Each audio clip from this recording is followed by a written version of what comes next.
श्री राधा कृष्णाभ्यां नमः। श्री गुरुचरण कमलेभ्यो नमः। स्तुति का क्रम चल रहा है, चलता रहेगा और आप सबको भी इसे चलाए रखना है, क्योंकि ये स्तुति प्रार्थना जो अर्जुन ने की वर्तमान समय की एक अचूक औषधि है, एक अमोघ प्रयोग है, उपाय है, साधन है, जो ईश्वरीय कृपा एक विलक्षण सी लीला के रूप में सृष्टि में आई है। वह फिर से उनके स्वभाव की स्थिति में जो कृपा है उस रूप में प्रकट हो और भगवान की प्रसन्नता चहूँ और मानवीय मुस्कान के रूप में सामने आए, इसके लिए ये अचूक प्रार्थना है, स्तुति है। संस्कृत का भाव एक बार सब उच्चारण कर लें, प्रयास करें कि जिन्होंने संस्कृत का अभ्यास कभी नहीं किया, ये नित्य प्रति श्रवण करते करते ये स्तुति मंत्र जो हैं गीता जी के, इन्हें तो सब कंठस्थ कर ही लें, अभ्यास करते रहें। गीता जी साथ लेकर के बैठेंगे तो अभ्यास और अच्छा हो जाएगा। अपनी गीता प्रिय पाठ पुस्तिकाएं जो जीव गीता की ओर से हैं, उनमें मूल संस्कृत के साथ बिना संधि छेद किए उच्चारण की दृष्टि से सरल संस्कृत का भाव भी दिया गया है। आप प्रयास करेंगे तो बहुत आनंद होगा। आइए अभ्यास करते हैं और साथ साथ आप प्रयास करें। स्थाने ऋषिकेश तव प्रकीर्त्या जगत् प्रहस्यत्यनुरज्यते च रक्षांसि भीतानि दिशो द्रवन्ति सर्वे नमस्यन्ति च सिद्धसङ्घाः कस्माच्च ते नानमेरन्महात्मन् गरीयसे ब्रह्मणोऽप्यादिकर्त्रे अनन्तदेवेश जगन्निवास त्वमक्षरं सत्तत्परं यत् त्वमदिदेवः पुरुषः पुराणस्त्वमस्य विश्वस्य परं निधानं वेत्तासि वेद्यं च परं च धाम त्वया ततं विश्वमनन्तरूप वायुर्यमोऽग्निर्वरुणः शशाङ्कः प्रजापतिस्त्वं प्रपितामहश्च नमो नमस्तेऽस्तु सहस्रकृत्वा पुनश्च भूयोऽपि नमो नमस्ते।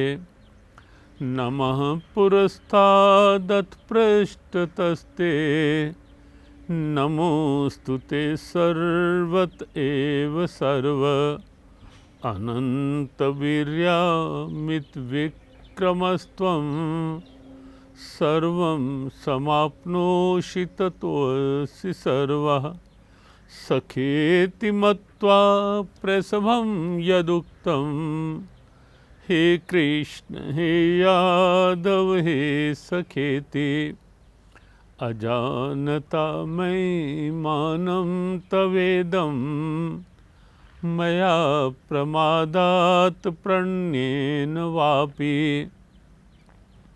यच्चावहासार्थमसत्कृतोऽसि विहारशय्यासनभोजनेषु एकत्वाप्यच्युत तत्समक्षं तत्क्षामये त्वामहमप्रमेयं पितासि लोकस्य चराचरस्य त्वमस्य पूज्यश्च गुरुर्गरीयान् न त्वत्समो अस्त्यभिद्य कुतोऽन्यो लोकत्रयप्यप्रतिमप्रभाव तस्मात् प्रणम्यः प्रणिधाय कायं प्रसादये त्वामहमीशमीड्यं पितेव पुत्रस्य सखेव सख्यो प्रियः प्रियायार्हसि देव सोढुम् अदृष्टपूर्वं हिष्ट्वस्मि दृष्ट्वा भयेन च प्रव्यथितं मनो मे तदेव मे दर्श्य देवरूप प्रसीद देवेश जगन्निवास प्रसीद देवेश जगन्निवास।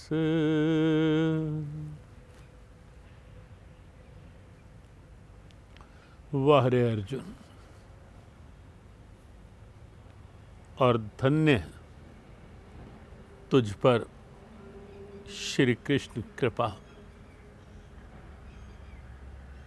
कि भय में से भी एक विश्व वंदनीय स्तुति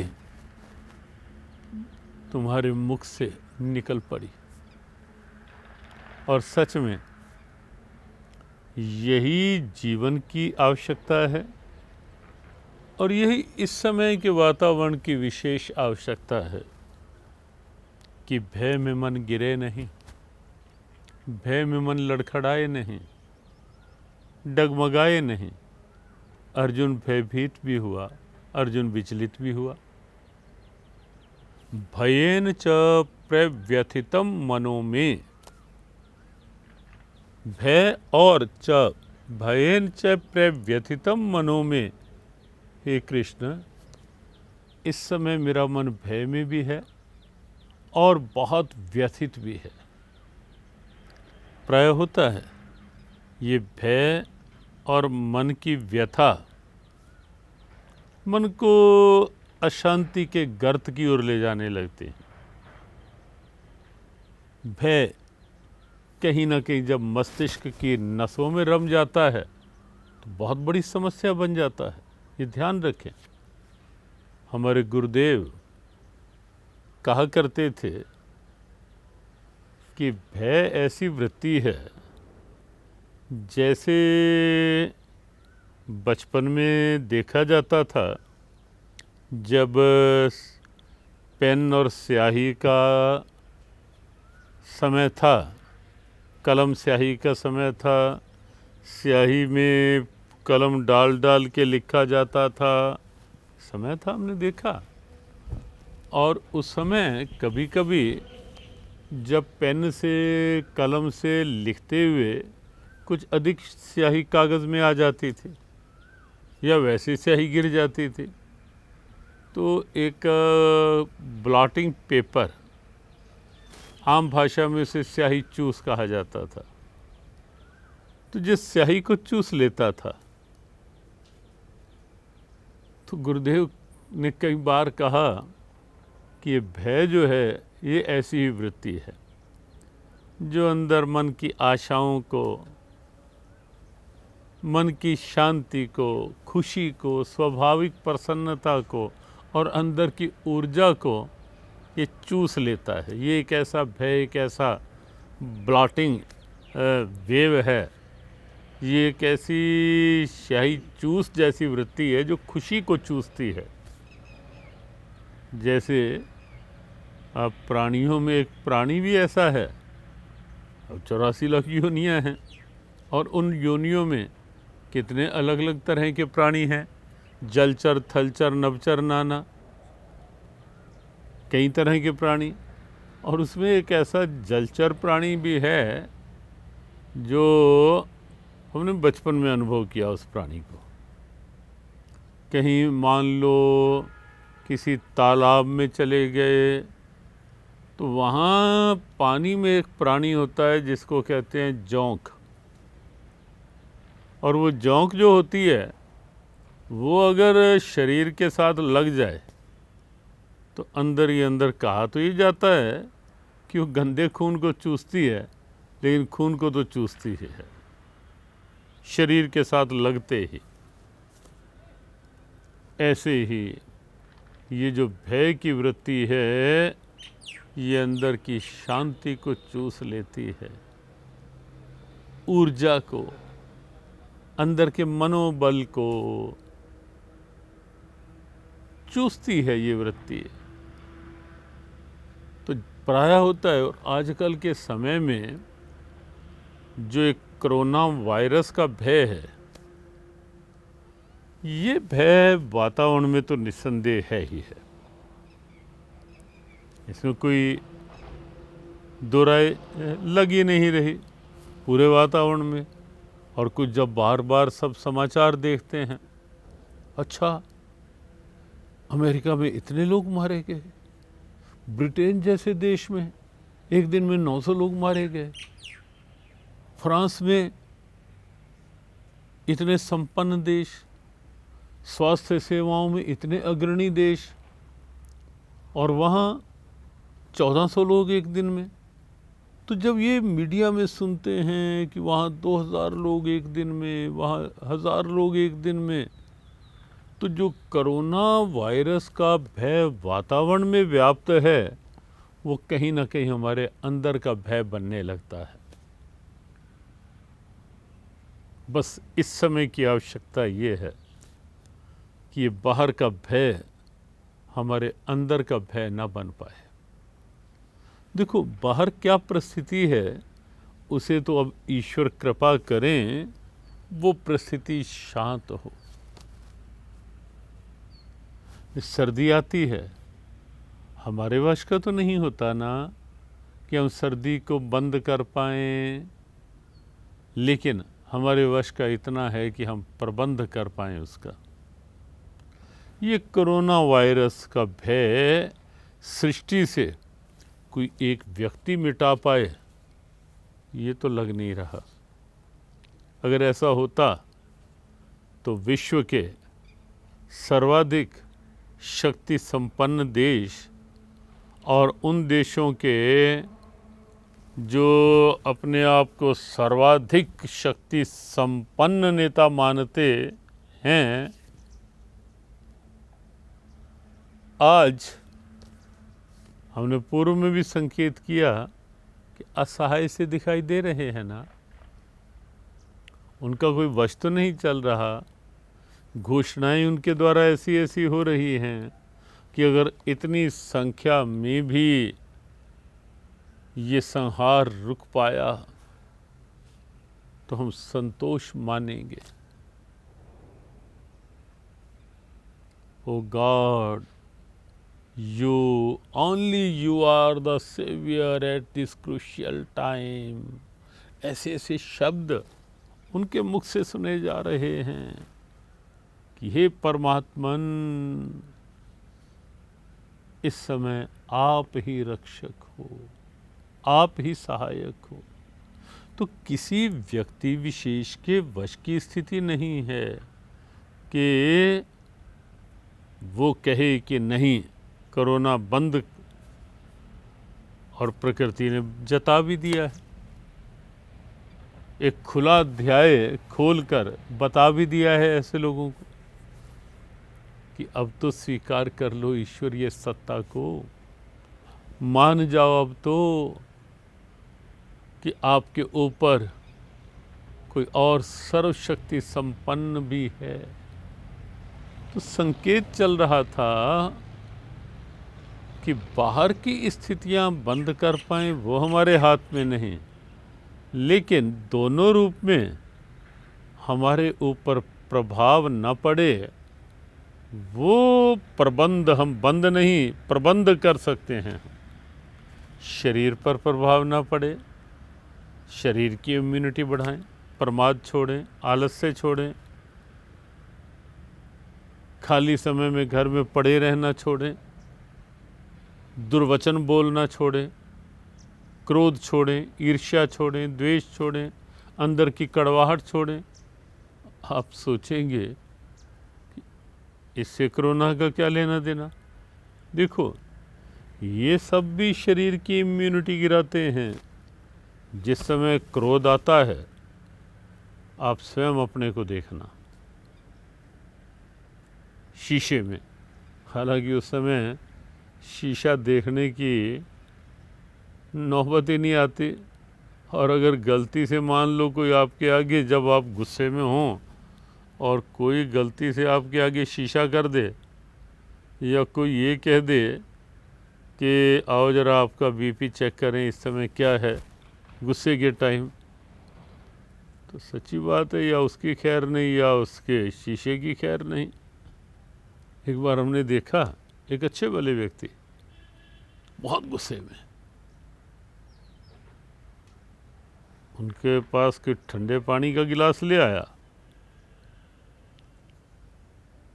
कि ये जल पी लो। जैसे कैसे पकड़ तो लिया, लेकिन हमने देखा सैम, बहुत पहले बात, लेकिन वो गिलास ही दूसरे के ऊपर जो लेके आए, उसी के ऊपर मारा गिलास। इन दिनों ये सब छोड़ना पड़ेगा। ये अंदर की इम्यूनिटी कमज़ोर करने की स्थितियां हैं, शारीरिक बल गिराने की स्थितियां हैं,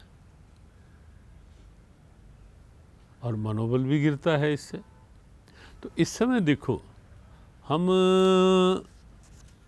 बाहर का बंद कर पाएँ उसके लिए तो प्रार्थना करें, स्तुति करें, कुछ अनुष्ठान करें, पाठ करें, वो समर्पित करें वातावरण को।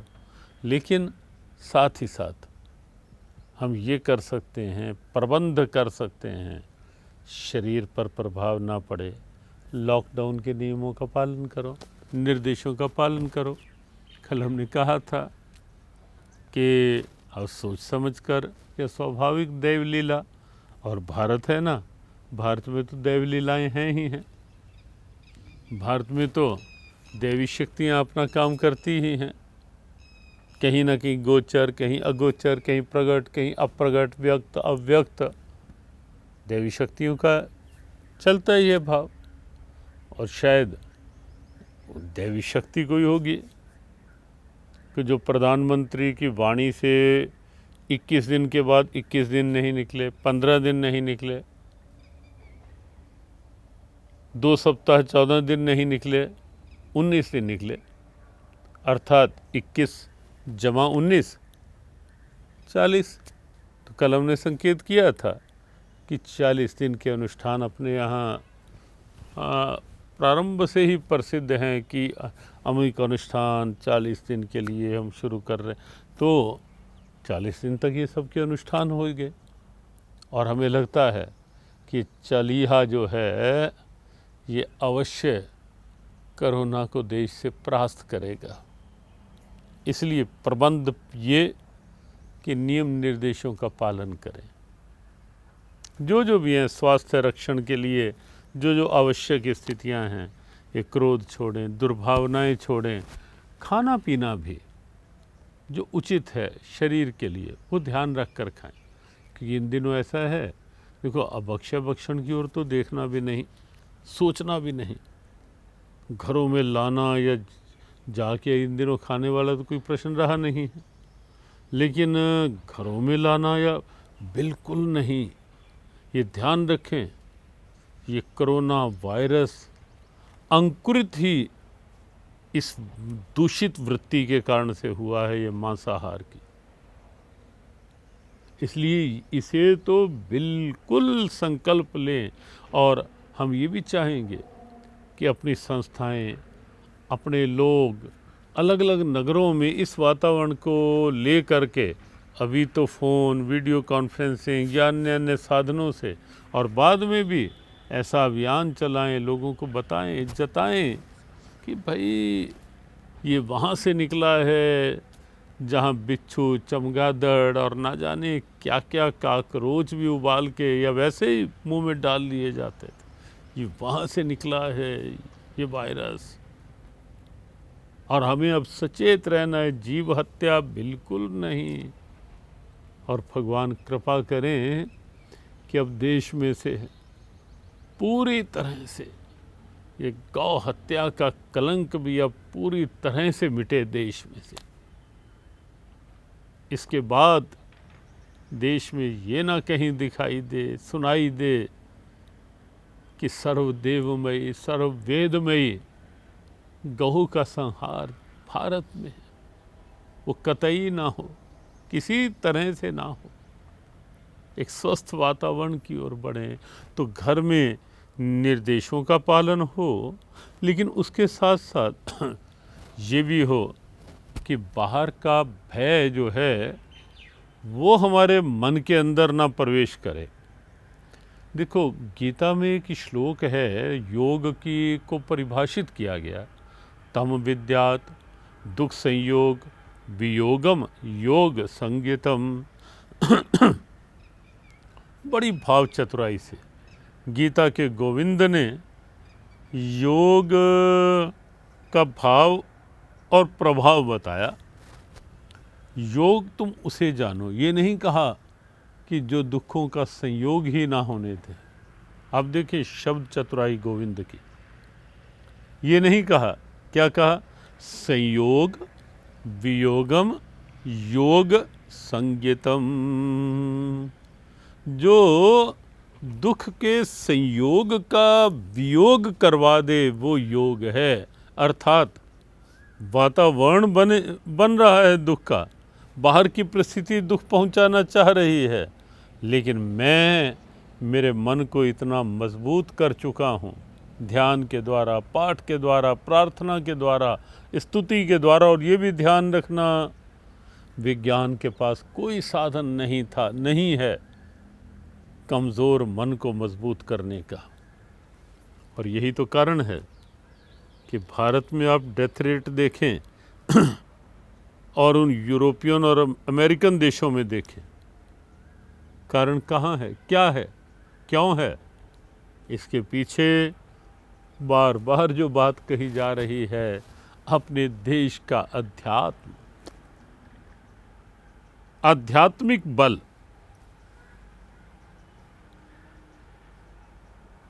विश्वामित्र जी ने भी जब वशिष्ठ महाराज का तेज देखा और उन्होंने सारे बल प्रयोग कर लिए, नहीं काम आए, तो अंत में उन्होंने कहा दिग्बलम धन बलम क्षत्रिय बलम तपोबलम बलम बलम। ये तप का बल ही वास्तविक बल है। और वो भारत की यथार्थ पूंजी है, धरोहर है, विरासत है, भारत की गरिमा है। लेकिन ये पाश्चात्य परंपराएं, संस्कृति, पाश्चात्य देश नहीं स्वीकार कर पाए, और इसीलिए वहाँ एक आयु के बाद क्षमताएं बहुत तेजी से गिरती हैं। और अब तो लग रहा है ना विश्व में कि संपन्न कहे जाने वाले देश, उनकी संपन्नता कैसे एक खोखलेपन की ओर जा रही है, कैसे वो संपन्नता ढेरों ढेरों ढेरों प्रश्न अपने आगे खड़े किए जा रही है, और वो प्रश्न बढ़ते जा रहे हैं। इम्यूनिटी कमज़ोर, और इसीलिए प्रभाव अधिक और मृत्यु दर अधिक, मानसिक क्षमताएं नहीं, मनोबल नहीं। बस इतनी सी बात, बाहर का भय अंदर अपना असर ना दिखा पाए। सर्दी को बंद नहीं, सर्दी का प्रबंध मेरे ऊपर प्रभाव ना हो, मैं गर्म वस्त्र पहन लूँ, मेरे ऊपर बाहर की परिस्थिति का प्रभाव ना हो, मैं निर्देशों का पालन भी करूं, लेकिन साथ साथ अपने मानसिक इम्यूनिटी को बढ़ाऊं। तो दो काम इन दिनों घर में रह करके, एक तो रहन सहन के निर्देशों का पालन, शरीर की क्षमताओं का ध्यान, योगासन प्राणायाम, व्यायाम, क्योंकि शहर का बाहर का इस समय अधिक वातावरण है नहीं, तो प्राणायाम, आसन, योग वो एक क्षमता दे सकते हैं। और साथ साथ पारिवारिक सद्भाव, व्यर्थ के ये ईर्ष्या, द्वेष, क्रोध, आवेश, उससे छुटकारा पूरी तरह से सदा के लिए।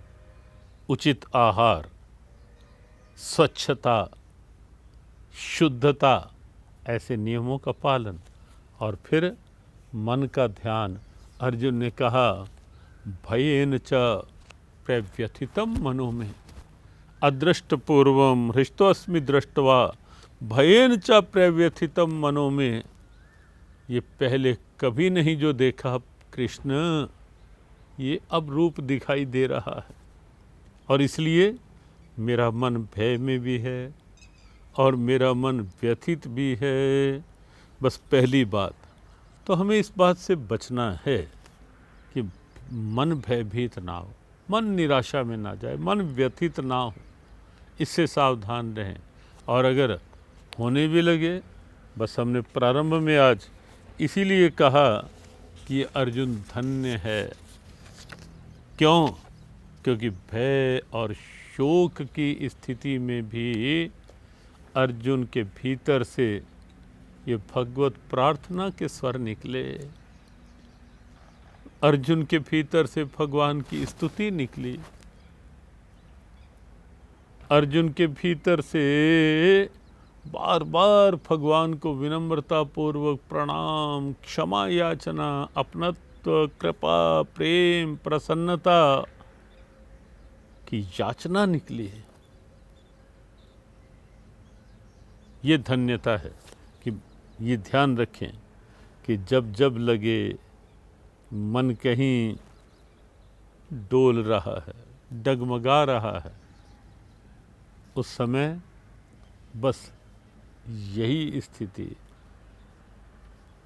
ऐसी कृपा करो मेरे सतगुरु, मन नहीं डोले मेरा भगवन, मन नहीं डोले मेरा।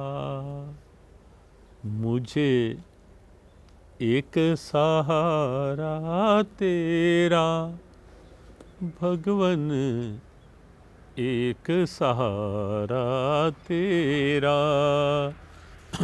वह ऐसी स्थिति में भगवान का आश्रय, भगवान के नाम का आश्रय, मंत्र जाप का आश्रय और गीता पाठ का आश्रय, इस भगवत स्तुति का आश्रय। एक जिज्ञासा है, दूसरे अध्याय का 7वां श्लोक गीता जी का, ये गौतम छाबड़ा, ये ऐसे समय के लिए ये जिज्ञासा भी महत्वपूर्ण है। अर्जुन जब प्रारंभ में विषाद की स्थिति में चला गया, मन बहुत निराश हो गया और अर्जुन मैं युद्ध नहीं कर सकता ये कहकर रथ के पिछले भाग में चला गया।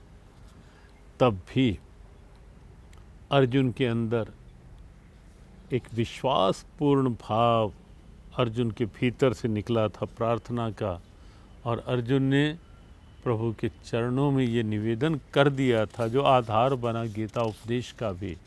कार्पण्य दोषो पहत स्वभावः पृच्छामि त्वां धर्म सम्मूढ़ चेतः यच्छ्रेयस्यान्निश्चितं ब्रूहि तन्मे शिष्यस्तेऽहं शाधि मां त्वां प्रपन्नम।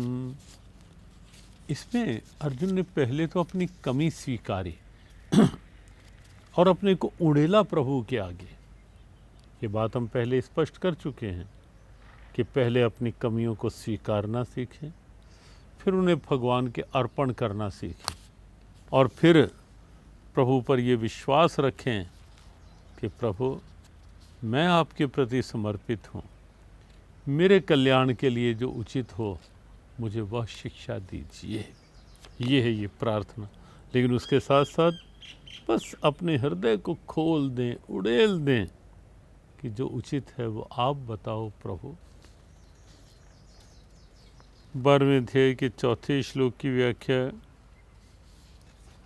संयम्येन्द्रिय ग्रामं सर्वत्र समबुद्ध्या ते प्राप्नुवन्ति मामेव सर्वभूतहिते रताः। अष्टादश श्लोकी गीता जी में भी 12वें अध्याय का यही श्लोक लिया है। इंद्रियों का संयम, संयम में इंद्रिय ग्रामम अर्थात सभी इंद्रियों का संयम। इंद्रियां उचित देखें, आँख उचित देखे, वाणी उचित बोले, संयमित बोले, कानों से जो आवश्यक है सुनना ही है। कान निंदा चुगली और इधर उधर की व्यर्थ स्थितियां सुनने में लालायित ना हो। आंखें व्यर्थ के दृश्यों से बचें। ऐसे हर अंग का सदुपयोग और सर्वत्र समबुद्धिया, सब में एक समान भाव कि सबके अंदर एक ही चेतना है। भगवान कहते हैं वो मुझे पा लेते हैं और साथ ही साथ सर्वभूत हिते रता, जो अपने सुख के लिए किसी को कष्ट नहीं देते, जो प्राणी मात्र के हित की सोचते हैं और कष्ट सहकर भी दूसरों का भला चाहते हैं। ये जिज्ञासा 12वें अध्याय का 4था श्लोक दर्शना। और रविंद्र ढिंगड़ा दुबई से 7वें अध्याय का 23वां श्लोक समझाएं गुरुदेव। अंतवत्तो फलम तेषां तद्भवत्यल्पमेधसां देवान देवयजो यान्ति मद्भक्ता यान्ति मामपि। यहाँ इससे पूर्व के जो श्लोक हैं भगवान ने कहा जो किसी देवता की भी उपासना करते हैं सकाम भाव से, कहीं ना कहीं उनकी श्रद्धा के पीछे भी मैं ही होता हूँ। लेकिन अगर सकाम भाव की उपासना है, कुछ लौकिक प्राप्ति की उपासना है, तो भगवान चेताते हैं कि वो प्राप्ति होगी तो अंतवान फल वाली, क्योंकि संसार में कुछ भी मिलेगा भगवान से पाएंगे भी, वो मिलेगा भी, बिछड़ेगा भी। और दूसरी बात कही कि अल्पमति बात कही, वो इसलिए कहा क्योंकि भगवान से जब स्वयं भगवान की कृपा मिल सकती है तो अल्प वस्तु क्यों। और फिर कहा देवान देवयजो यान्ति मद्भक्ता यान्ति मामपि। देवताओं की सकाम भाव से उपासना करने वाले देवलोक तक ही जाते हैं। फिर लौटना पड़ता है 9वें अध्याय के 20वें-21वें श्लोक के अनुसार जब पुण्य समाप्त हो जाते हैं। लेकिन भगवत भाव से भगवान की प्राप्ति चाहने वाले भगवान कहते हैं वो मुझे ही प्राप्त होते हैं, और उनकी प्राप्ति का अभिप्राय आवागमन का चक्र समाप्त।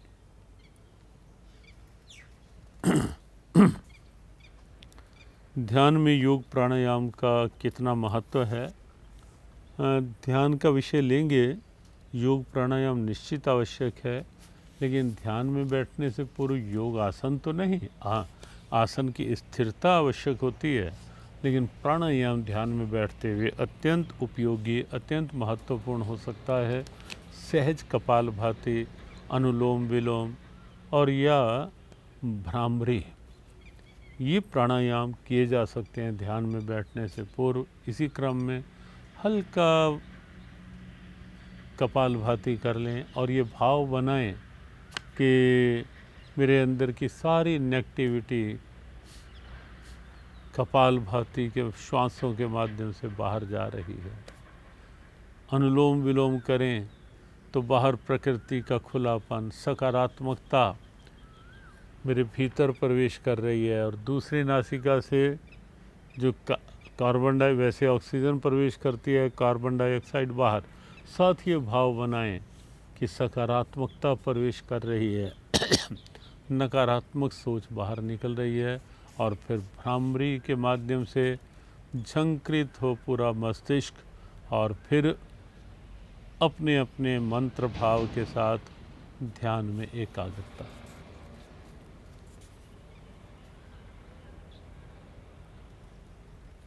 गौ हत्या पर प्रतिबंध लगे जिससे भारत विश्व गुरु बन सके, गौ दिवस कौन सा है?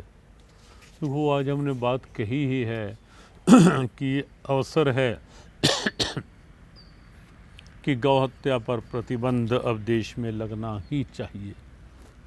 निश्चित रूप से प्रयास सरकार ने किए भी हैं, अनेक सार्थक प्रयास हुए हैं, लेकिन पूर्णतया कठोरता से प्रतिबंधित हो गौशाला। और गौ दिवस गोपाष्टमी कार्तिक शुक्ल अष्टमी की तिथि जो है गोपाष्टमी के रूप में, वो गौ दिवस के रूप में ही है।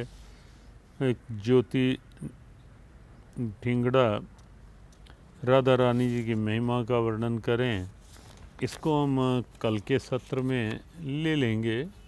और एक 17वें अध्याय के दूसरे तीसरे श्लोक पर प्रकाश चौधरी विजेंद्र सिंह की बात है, तो ये हम दोष जिज्ञासाएँ कर लेंगे। आज हिंदी में शीघ्रता से स्तुति पाठ करते हुए विश्राम। प्रभु आपका कीर्तन करके ही है हर्षित जगत पाए अनुराग भी।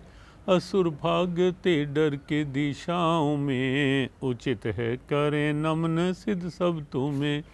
ब्रह्मा के आदि बड़े सबसे हो, नमस्कार क्यों ना करें आपको। सत्या असत्या परे इससे भी, हो सब कुछ प्रभु आप बस आप ही। आदि देव भगवन सनातन भी हो, परम धाम सबको सहारा भी दो। हो सर्वज्ञ तुम जानने योग्य भी, समाया तुम्ही में जगत ये सभी। यम वायु अग्नि वरुण चांद तुम, पिता ब्रह्मा के और हो ब्रह्मा भी तुम।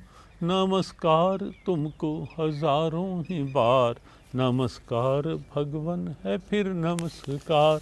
नमस्कार आगे व पीछे से भी, सब ओर से है नमस्कार ही।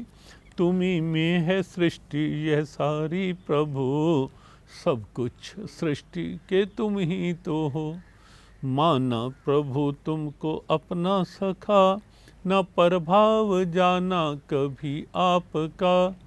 प्रेम और प्रमाद में भर के ही, कहा कुछ भी मैंने हो तुमसे कभी।